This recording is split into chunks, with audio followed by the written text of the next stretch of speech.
In this video, we will learn how to share documents and folders. Some documents contain sensitive information intended only for a very specific audience, but other documents may be intended for a very wide audience. First, make sure that you are logged into the correct drive. Up here, you'll see the email address of the drive that you're viewing.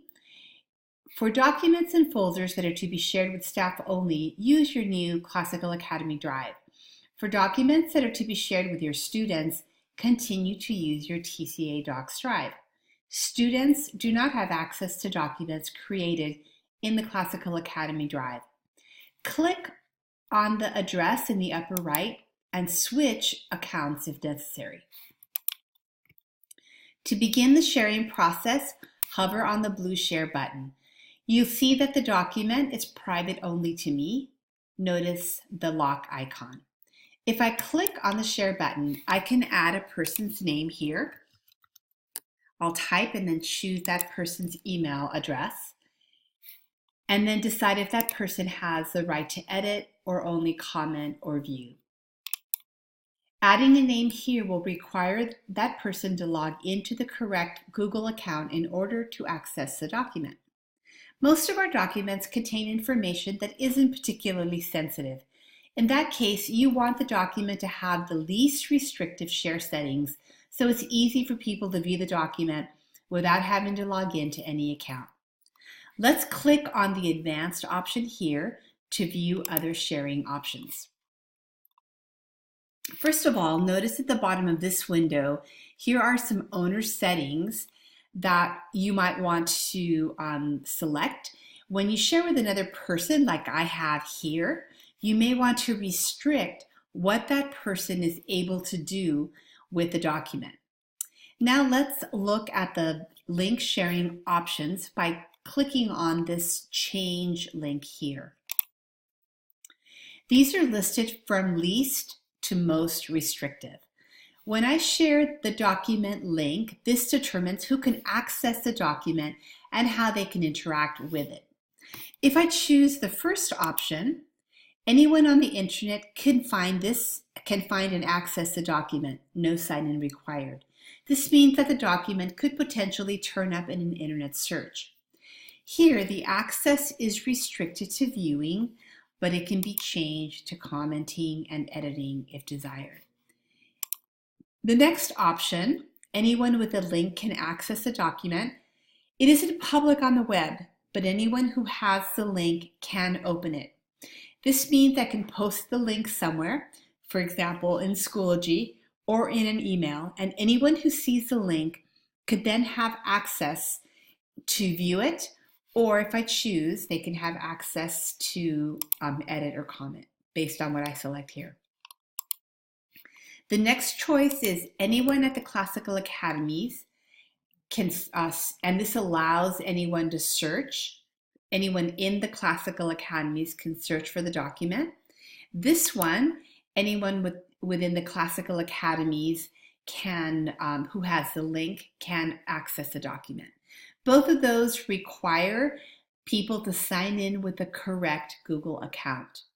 Finally, the most restrictive setting is this one, where I share with specific people only.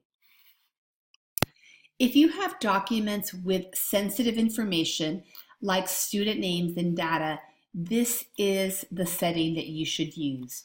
This way, no one can open the document even if they have the link, except those very specific people that you've listed, those that are listed here.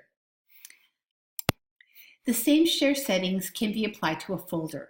Click on the folder in your drive and then right-click and choose the Share option. You'll see the same share windows here that you saw when we were sharing a document. I can share with a specific person here, and I could click on Advanced and change this link share setting as well. And notice that I could also do both.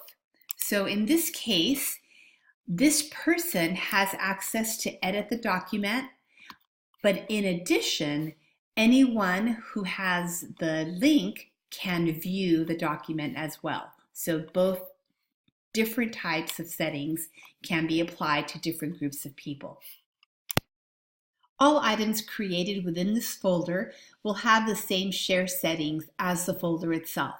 So if you create a folder titled SSTs, for example, and you give access to specific people, all the documents created within that folder will only be accessible by those same people.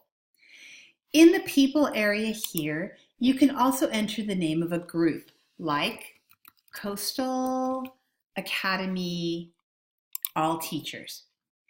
This will share the document or folder with everyone that's in that group. You just need to make sure you know who is in the group. You are able to see the members of a group of which you are also a member. To do that, let's navigate to groups.google.com. And then check the icon here in the upper right corner to make sure that you have the right account selected. So here we're looking at the classicalacademy.com account. That's what you need. If that's not what you're logged into, go ahead and switch accounts. Click on My Groups, which will display all the groups in which you are a member. Click on a group name. What displays here in the main part of the page is a list of recent messages sent to that group. Locate in the upper right area this members link. Click on that and all the members will display. If you're okay with sharing a document or folder with all of these members, then you can share with the group email address rather than sharing individually with each member. Let's go back to the document. So in here, I can type CAMS, and there's the CAMS All Teachers. I can also type and select Classical Academy High School All Teachers. However, since I am not a member of that group, I cannot see who is in the group. So please remember to be very thoughtful when you share documents and folders, especially if the content is sensitive. A related topic is team drives. Team drives allow you to share documents within your team. For example, a principal can create a team drive to share with all her teachers. This is an alternative to the sharing described in this video, and a separate video will cover that topic.